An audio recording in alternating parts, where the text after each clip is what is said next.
Saudações eremitas, bem-vindos de volta a mais um vídeo. Vamos dar continuidade aqui à nossa série de vídeos aqui de perguntas e respostas, né, das perguntas que vocês têm me mandado lá no Instagram, no box de pergunta. Eu tô gravando esse vídeo aqui na sequência de um vídeo que pra vocês já deve ter saído alguns dias atrás, mas eu tô gravando aqui, né, no mesmo momento, que é pra não perder o pique aqui das respostas. Mas caso você não tenha visto o vídeo que saiu alguns dias atrás, eu vou deixar, se eu lembrar, aqui nos cards ou o link na descrição mesmo, dá uma olhadinha aí no canal, que o vídeo dos dias atrás aí tá muito interessante, tem muito conteúdo bacana também. Tranquilo? Vou continuar respondendo aqui então as perguntas de vocês. Vou começar aí numa bem polêmica mesmo, só pra gente começar bem aqui o vídeo. Por que os magistas não conseguem derrubar o presidente atual? Ele tem proteção forte? Vamos lá. Acredito que em algum momento da vida aí a gente deva fazer esse tipo de pergunta. Acho que todo mundo já teve essa curiosidade de saber por que figuras públicas como políticos, né, vamos falar aqui como políticos ou presidente, não sofrem, ou aparentemente, né, não sofrem com energias negativas projetadas. Porque a gente, né, mero mortal que está aí, que não é figura pública, a gente às vezes, se vacilar com as proteções, a gente já sente aí o baque, de repente, de uma energia de um hater, de uma energia de inveja, de algum colega de trabalho, de alguma picuinha de relacionamento, a gente já acaba sofrendo com isso. Imagina uma pessoa que está tão exposta, né, ao nível de ser conhecida por um país todo, e muita gente projetar ódio, projetar negatividade, né, em cima dessa pessoa, e aparentemente ela não aparenta estar sofrendo com aquilo.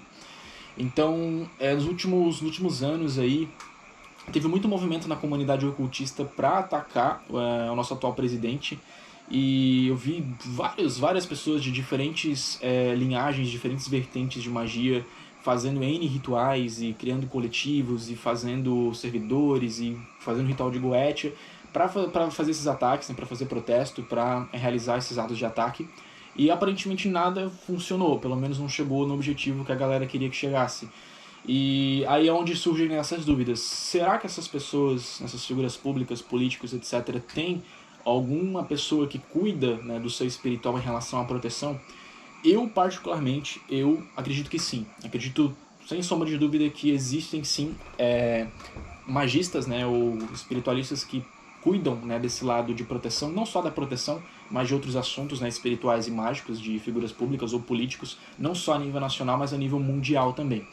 Eu digo isso até por experiência própria, porque eu já fui procurado para fazer trabalhos de proteção, não exatamente de um político, mas o filho de um governador, que obviamente eu não vou falar, né, qual é por questões éticas.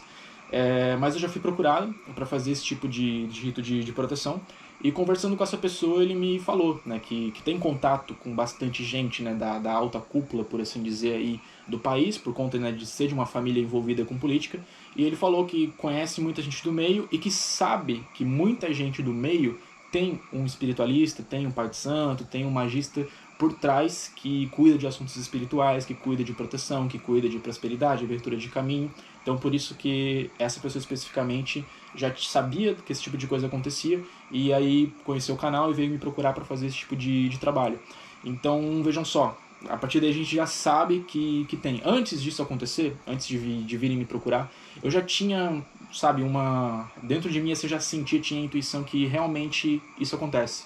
Porque eu não vejo uma outra explicação para figuras públicas assim desse nível não serem tão afetadas por essa quantidade gigantesca, né, de energia negativa ou de ataques espirituais acabar não surtindo efeito. Então a explicação para isso seria forte proteção. E para ter esse tipo de proteção muito forte, normalmente tem algum magista muito bom, ou até mesmo uma equipe, né, uma série de magistas que está ali trabalhando, que está sendo contratado para fazer esse tipo de serviço. Então acredito sim que esse é um dos motivos, né? Existe toda uma egrégora, existe toda uma estrutura, né, que talvez já tenha sido formada, ou tenha sido alimentada já há anos, né, muitos anos, décadas, para conseguir somar essa energia tão forte de proteção para suportar ataques vindo de todo lado, centenas de milhares de ataques ou centenas de milhares de formas, pensamentos negativas que estão sendo projetadas naquela figura ali. Então nisso aí eu acredito tranquilamente, tá, pessoal? Agora, como que isso acontece na prática? Mistérios, né? Pode ser que também não aconteça, a gente nunca vai saber, mas é aquela coisa, é uma questão lógica. Eu acho que faz muito sentido, né, se a gente for analisar por essa forma. Vamos para as próximas perguntas aqui. Deixa eu só procurar aqui. Vamos lá. Sobre manifestação durante o ritual. Como um praticante iniciante pode elevar o seu rito? Há umas semanas atrás eu fiz um vídeo aqui no canal falando sobre manifestações e ritos de alta magia. E ali meio que eu já entreguei assim a receita do bolo, por assim dizer, de como que a gente pode fazer para potencializar a manifestação, né, dentro dos rituais. E a partir disso, às vezes a pessoa que está iniciando ainda não tem uma mediunidade bem desenvolvida, ainda está se acostumando a sentir, né, essas energias diferentes daí das entidades da alta magia. E aí é necessário, né, que o rito ele seja um rito bem elaborado, um rito que consiga canalizar, consiga manifestar bastante daquela energia de maneira mais palpável, para que você tenha uma certeza de que tem alguma coisa acontecendo ali que você não está falando com as paredes. Minha dica é, conforme eu falei lá no vídeo também, então talvez se eu lembrar eu deixo aqui nos cards ou o link na descrição, dê uma olhada nesse vídeo sobre manifestações. Existem uma série de técnicas que podem ser usadas. Existem os rituais maiores do pentagrama, que serve para você invocar energia elemental para dentro do rito, e essa energia elemental é condensada, canalizada e potencializa a manifestação. Existem rituais normalmente usados aí nos ritos de correspondência planetária, como o ritual maior do hexagrama, que serve para você invocar a energia planetária para o rito, e essa energia planetária invocada através do RMH, né, o ritual maior do hexagrama, ela também potencializa as manifestações, potencializa as percepções do rito e os resultados finais também. E também os itens do altar. Os itens do altar que são os itens de correspondência. Eu sempre recomendo, né, você tentar trazer o máximo de correspondência planetária para o seu rito. Então, se eu estuda lá, eu já falei, acredito eu, em alguns vídeos aqui sobre correspondência planetária. Eu indico um livro, sempre indico esse livro, que é o Sistemagia. Sistemagia é um bom livro, que é um livro inteiramente sobre correspondência planetária, que compila ali tudo, embora também exista muito disso nas clavículas de Salomão. Tem um vídeo aqui no canal também sobre os apêndices das clavículas de Salomão, que lá também eu mostro ali bastante dessas questões de correspondência planetária, para quem não sabe nada sobre correspondência, para quem não sabe, por exemplo, qual é a cor do planeta tal, da esfera tal, qual cor usar para qual arcanjo, para qual daimon, quais as frutas, incensos, cristais e coisas do gênero, correspondentes de cada ser, de cada esfera.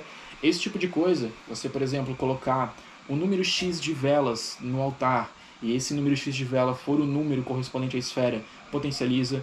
Você colocar cristais de correspondência, potencializa. Você colocar incensos de correspondência, potencializa. Fazer naqueles rituais, como o ritual maior do pentagrama, o ritual do hexagrama, também potencializa.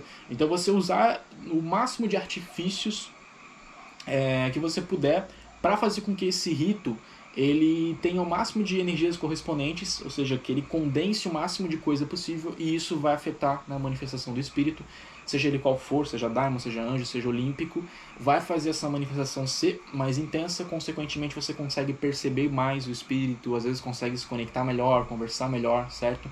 Aí vocês vão se perguntar, Dalton, mas nada disso está escrito nos grimórios. É como eu sempre falo, grimório, principalmente os antigos, foi escrito de mago para mago. Então o Grimório ele é só uma anotação, ele só fala o básico. Tem coisas ali que não são ensinadas porque eles partiam de um princípio de que quem estaria lendo, quem estaria consumindo aquele conteúdo do Grimório já fossem outros magistas já treinados. Então, por exemplo, num rito como num Grimório, perdão, como Ars Goetia, descreve um rito simples, o rito básico do básico. Fala para você fazer o banimento, aí depois ali oração do não nascido, primeira conjuração, boas-vindas, contato com o espírito, despedida, banimento, fechou. Não fala sobre o uso de correspondência planetária no altar, né, para manifestar ainda mais o Daimon da Goetia. Não fala sobre ritual maior do hexagrama.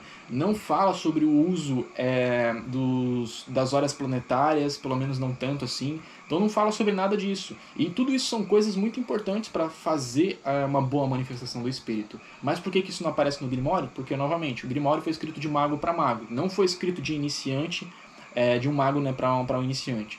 Então tem muita coisa aí, né, sobre os ritos que a gente faz, que o pessoal acaba fazendo o rito e acaba se decepcionando com o resultado de manifestação e pensa, pô, eu fiz o rito certinho como estava no Grimório, mas eu não tive tanto resultado.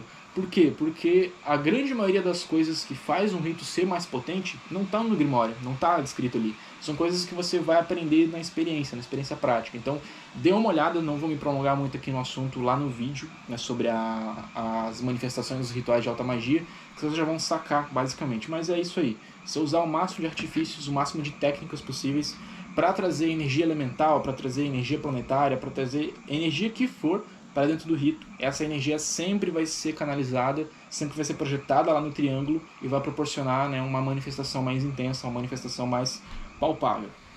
Próxima pergunta aqui, e essa é a pergunta de $1 milhão. Como distinguir magia real de autossugestão? Então é uma boa pergunta. Alguns ritos, você vai realmente ter essa dúvida, o resultado vem, mas você fica com aquela pulga atrás da orelha. Bom, será que isso é fruto do ritual que eu fiz? Ou será que isso é só uma autossugestão, uma coincidência, ou uma coisa do gênero?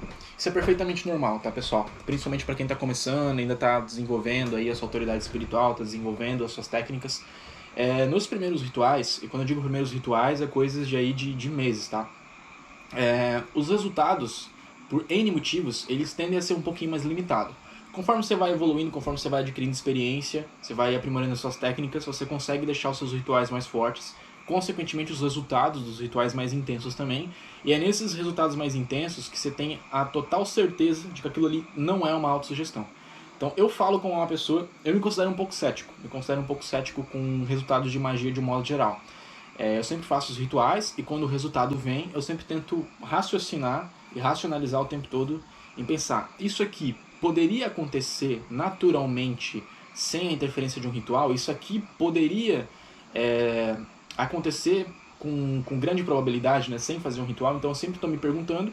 E para alguns, né, para algumas coisas que acontecem, eu olho e falo, não, isso aqui com certeza é uma coisa que aconteceria, né, usando do bom senso, usando, né, de uma análise fria, a gente consegue reparar que algumas coisas com certeza poderia sim acontecer sem fazer nenhum rito. Então às vezes pode ser uma autossugestão, às vezes é uma coisa que ainda nem é o resultado propriamente dito, mas a gente já considera um resultado, mas às vezes não é aquele resultado, ainda não. Mas tem, em contrapartida, outros resultados, outras coisas que acontecem, isso são coisas que vocês só vão conseguir enxergar experienciando, vivendo, praticando, que você olha para aquilo e fala, não tem como ser coincidência, não tem como ser autossugestão, é o típico expliquem essa ateus de muita coisa que acontece. Então, já aconteceu várias vezes comigo. Por exemplo, vou tentar citar algum exemplo aqui de uma coisa que seria meio que impossível explicar. Impossível, né? Abre aspas. Mas vamos lá.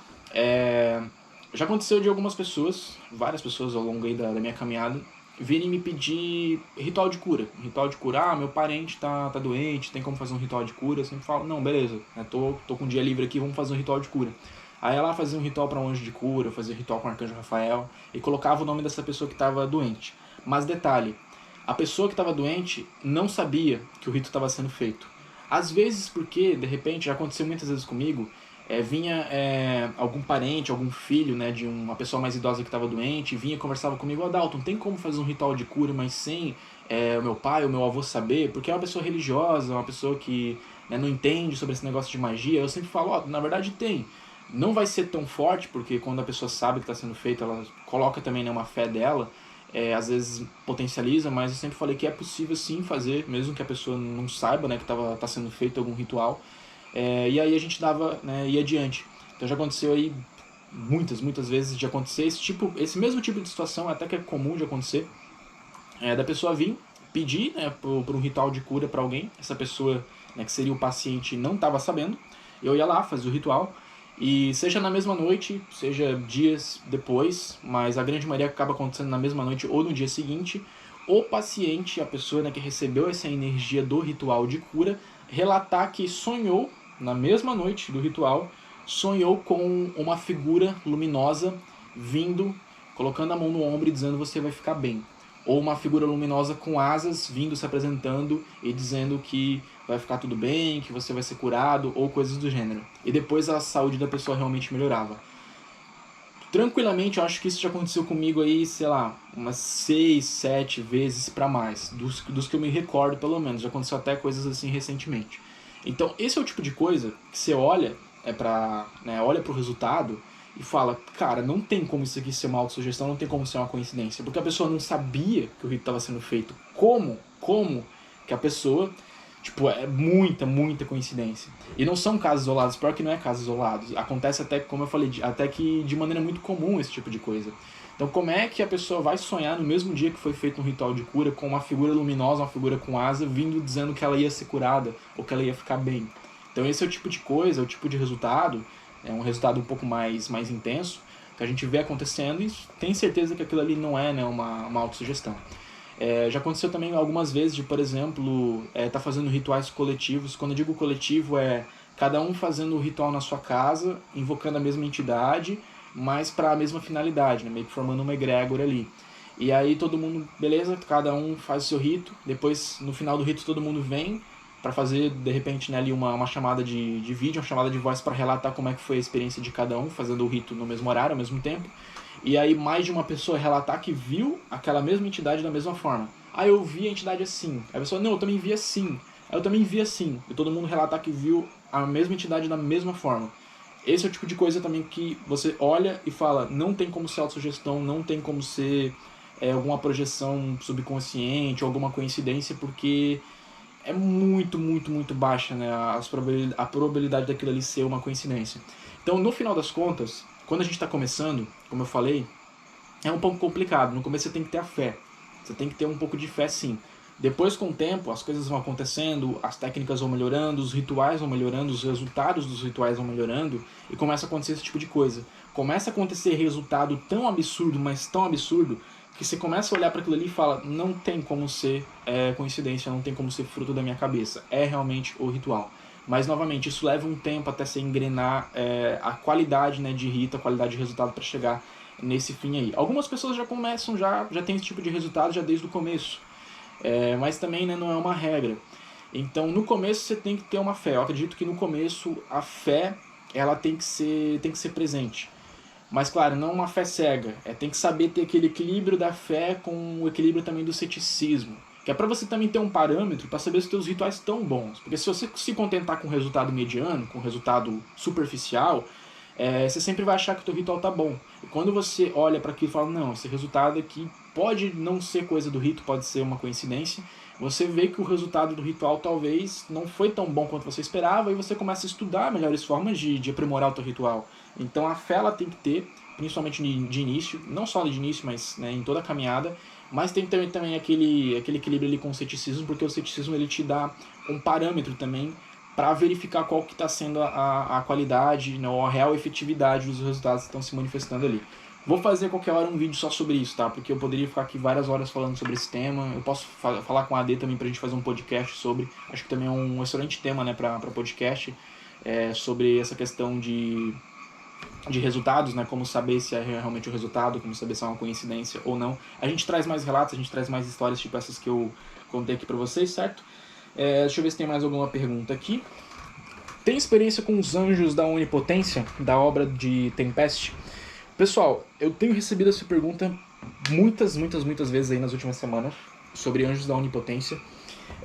E nos últimos anos também, nos últimos 1 ano e meio pra cá, bastante perguntas sobre patchworking. Mas de um tempo pra cá, de um mês pra cá, meio que explodiu. Eu não sei de onde é que saiu esse Anjos da Onipotência, não sei de onde é que veio essa obra, não sei quem é o escritor, mas do nada parece que deu um boom, assim, um hype de dia pra noite, assim, nessa questão de Anjos da Onipotência, que daí agora tá todo mundo comentando, todo mundo querendo saber, todo mundo me mandando pergunta, e eu tô tendo que falar pro pessoal, galera, eu não faço a menor ideia do que seja Anjos da Onipotência, não faço ideia do que seja esse sistema. Patchwork já é uma coisa que tá rolando na comunidade aí, eu já tenho um pouco mais de 1 ano aí que tem estado assim, né, nos principais tópicos assim, de assuntos aí nas comunidades. E eu também sempre falo que eu não tenho experiência com patchwork, eu nunca li nenhuma obra sobre patchwork, nunca pratiquei. Mesma coisa os Anjos da Onipotência, nunca pratiquei nem conheço a obra. E pra ser sincero, pra ser honesto com vocês, eu não pretendo estudar isso tão cedo assim, tá? Eu espero, eu vou ser franco aqui com vocês, vou dar a minha opinião, mesmo que ninguém tenha pedido a minha opinião. Mas eu vou expressar aqui uma opinião minha que já está entalada na garganta para falar há algum tempo. E eu espero que eu não esteja soando como o velho chato tradicionalista. Acho que eu estou me tornando o que eu mais temia, que é ser o velho chato tradicionalista. Mas é que assim, a impressão que eu tenho, pode ser que seja só uma impressão minha equivocada. Mas a impressão que eu tenho é que dentro da comunidade, principalmente para quem está começando, e às vezes até para praticantes mais intermediários, tá todo mundo querendo procurar o tempo todo o sistema do momento, o sistema ideal, a jogada da vez, a revelação, o pote de ouro, a mina de ouro. Então, nos últimos tempos, como eu disse, surgiu aí diversos tipos, né, de técnicas de patchworking, e aí vinha, numa semana começava o hype, assim, patchworking de tal, aí na outra semana já estavam falando de patchworking de tal outro livro, e aí várias pessoas, né, os grupos ali bombardeados com um monte de perguntas, já teve experiência com patchwork tal, já teve experiência com patchwork daquilo, agora com o Anjos da Onipotência que tá bastante gente falando também, e eu olho para tudo isso de fora, eu que já tenho a minha prática já meio que estabilizada, eu que, tipo assim, criei, né, a minha jornada dentro da magia salomônica, tenho meus contatos ali com os daimons, com os anjos, com as inteligências, com os olímpicos, e eu tô satisfeito, tô bastante satisfeito com os resultados que eu venho tendo com essas entidades, que eu já trabalho há alguns anos, e eu não vejo motivo, honestamente, para procurar outro sistema de magia, ao menos não agora, para quebrar a cabeça, para ir buscar, sendo que aquilo que eu almejo, aquilo que eu desejo já está sendo meio que sanado, já está sendo meio que provido pelas entidades que eu já tenho o costume de trabalhar, que são essas entidades e também os sistemas clássicos que a gente conhece. Então eu trabalho nos sistemas clássicos, nos medievais, por assim dizer, e eu estou satisfeito com esses ritos. E aí o que eu vejo, novamente voltando no assunto, eu tenho a impressão de que tá todo mundo o tempo todo procurando ou o sistema mais fácil, ou o sistema que está mais na moda, ou o sistema que está mais na boca do povo, numa busca incessante por o sistema de magia perfeito. Esse é o ponto aqui. Tá todo mundo procurando o sistema de magia perfeito. Começou com a Goetia tradicional do Ars Goetia. Depois veio o hype da Goetia luciferiana. Que daí o pessoal fala, que a Goetia luciferiana é mais fácil. E não é. Aí veio o hype da Goetia luciferiana. Abaixou o hype da Goetia luciferiana, começou a Goetia Patchworking. Todo mundo o tempo todo querendo buscar ou fascinado por uma nova proposta, uma nova ideia de sistema de ritual que surge, de novas entidades, e todo mundo vai desesperado, querendo estudar, querendo praticar para já ver se aquele sistema ali vai dar mais resultado do que aquele sistema que a pessoa já está acostumada a trabalhar. Então tá todo mundo o tempo todo em busca da bola da vez. E eu não acho que isso seja produtivo, eu acho que isso é distração, é abstração, sabe, te tira o foco. Então quando você foca numa coisa, você foca, você centra, você coloca a tua cabeça, a tua mente e gasta e direciona a tua energia mental só para um sistema, eu sempre falei isso, não adianta você querer estudar de tudo um pouco e praticar de tudo um pouco, porque você não vai ser mestre em nada. Você tem que ser focado num sistema só, numa coisa só, que é para justamente você dominar aquele sistema ali com maestria. Porque se você ficar disperso e ficar se distraindo com várias outras coisas, dedicando o seu tempo para várias coisas, você não vai conseguir se especializar em nenhuma delas. Então, eu sempre parti de uma filosofia muito pragmática. Estuda um sistema, foca naquele sistema, extrai o máximo que der daquele sistema, vê os resultados, beleza.